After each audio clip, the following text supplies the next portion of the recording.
Matapos nating mapuntahan ng ilan sa mga pinakasikat na destinasyon ng Calayan Island, oras naman para tuklasin ang kabilang ibayo ng isla. Sa episode na ito, pupunta tayo sa mga untold na destinasyon, mga lugar na hindi gaano napupuntahan at kakaunti pa lang ang nakakarating. Pero siguradong sulit makita. Kaya samahan niyo ako at papakita ko sa inyo ano nga ba ang makikita sa kabilang side ng Calayan. Good day at unahan ko na kayo.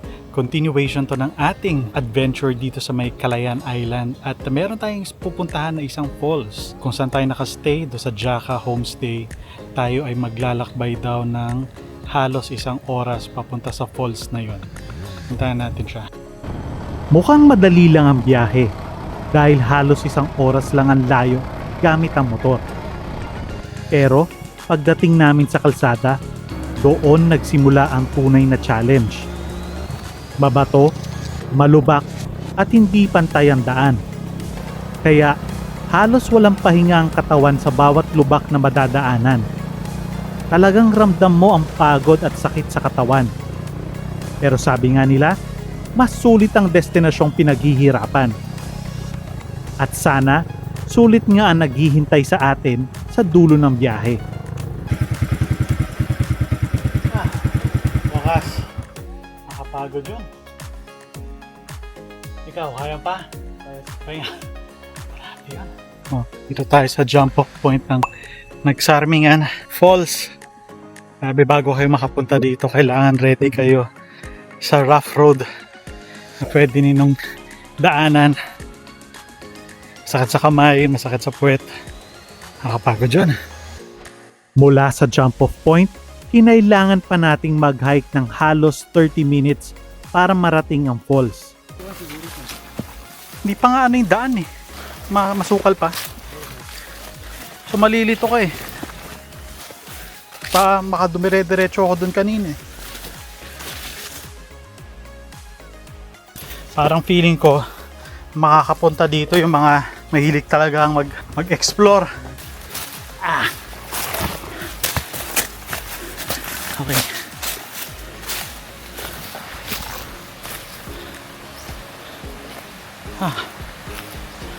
So, masukal pa yung daan. Dahil hindi pa siya ganun na-discover. Dahil hindi pa siya na-discover, untold pa siya. Yes. Ito na no? O meron pa dyan? Meron pa dyan. Okay.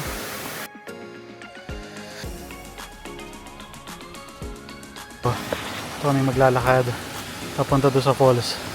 Okay. Ganun lang naman ang gagawin ko. Papunta doon sa kabilang side. This is not on my bucket list. Shit! Shit! Hulog kagad ako.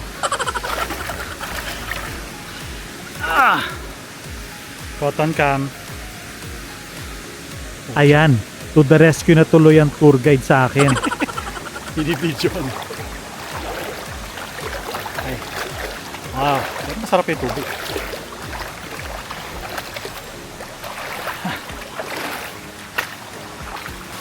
Okay, lulublog ulit.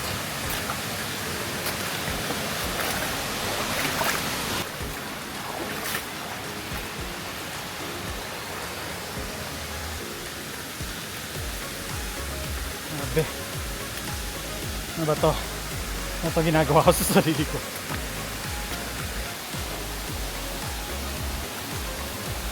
So hindi pa to no? Hindi pa to. Meron pa. Kala ko yan na kasi maganda siya. Hindi pa pala. Meron pa raw. Next level.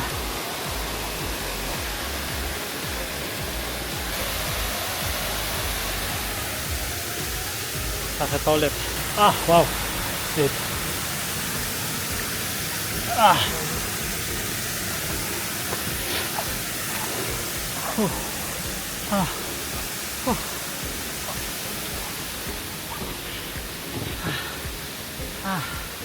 Ito pala mas magandang view ng tier 2. Okay, tawid ilog ulit.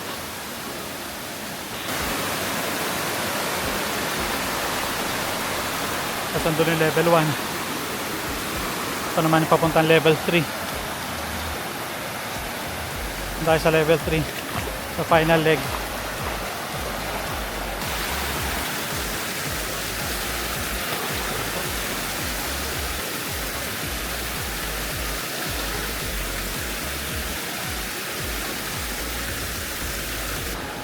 Ay gali. Ito na, no? Okay. Welcome everyone to Narsamian Falls.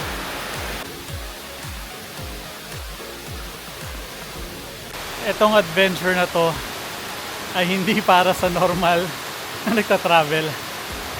Pag sinabi kong ganon, sasakay kayo ng motor ng 1 oras at dadaan kayo sa mga matindiang rough road. Pagkatapos nun, mag-hike kayo sa isang masukal na gubat dahil hindi pa established yung daanan dito sa pinuntahan ko. Pero worth it naman para sa akin. Ito ang Nagsarmingan Falls na matatagpuan sa Barangay Dibay, Calayan Island. Galing sa kabundukan ang dumadaloy na tubig nito. Hindi lang gaano malakas ang agos dahil summertime. Kapag tag-ulan, mas lumalakas ang daloy ng tubig at mas kahanga-hanga ang itsura ng falls. Dito tayo ngayon sa kabilang side ng Calayan Island.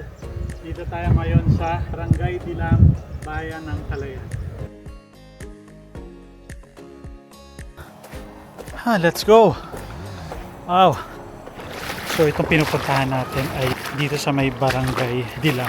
Other side siya ng Calayan Island. In short, isa to sa mga untold destinations dito sa Calayan.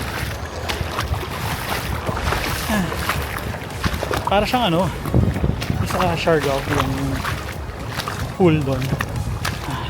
Forgot the name. So yun, ganun siya. Ito na yung dagat na humahampas dito sa area na to. So obviously hindi ka pwede pumunta doon dahil baka tangayin ka ng tubig. Kaya hanggang dito lang tayo. Okay, baliligo tayo dahil sa natetempt ako sa ganda ng tubig niya. At peaceful dahil nasa other side tayo ng Calayan. Tapos may mga kasama tayong lokal.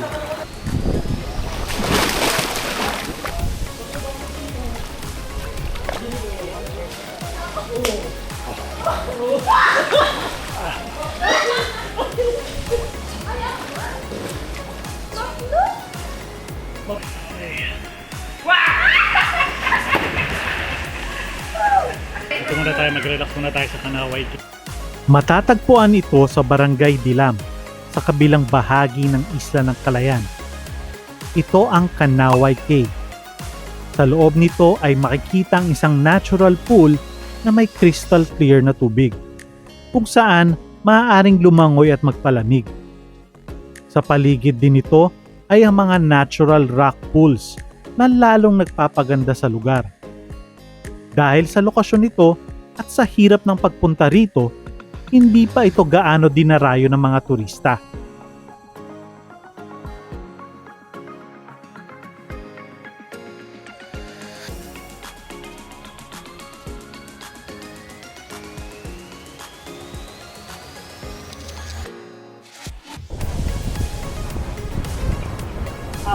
Ayan. Itong other side ng Calayan is worth the travel. Who would have thought na Calayan is more than Sibang Cove and Nagudoon Hill. Wow.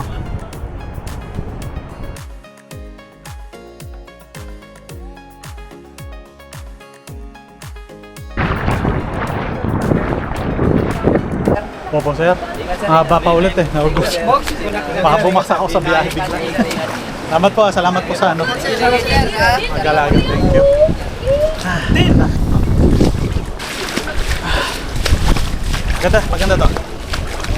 Maganda to.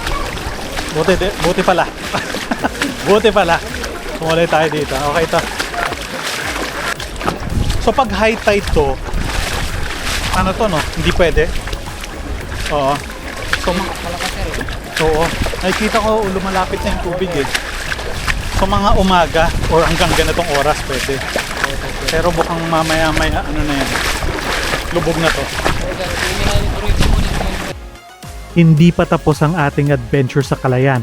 Hanggang sa susunod na episode dito lang sa Untold Philippines.